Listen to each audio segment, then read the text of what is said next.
కర్నూలు జిల్లా అన్ని విధాలుగా అభివృద్ధి చెందాలి అంటే కూటమి అధికారంలోకి రావాల్సిన అవసరం ఉందన్నారు కర్నూలు పార్లమెంట్ టీడీపీ అభ్యర్థి బస్తిపాటి నాగరాజు.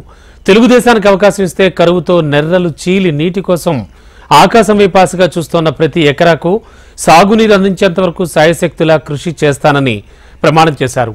పత్తికొండ నియోజకవర్గ టీడీపీ అభ్యర్థి కెఈ శ్యామ్ కుమార్ నామినేషన్ కార్యక్రమంలో నాగరాజు పాల్గొన్నారు. ర్యాలీకి నియోజకవర్గం నలుమూలల నుంచి పెద్ద సంఖ్యలో తరలివచ్చిన తెలుగుదేశం పార్టీ కార్యకర్తలు నేతలతో పత్తికొండ పట్టణం అంతా పసుపు మయంగా మారింది.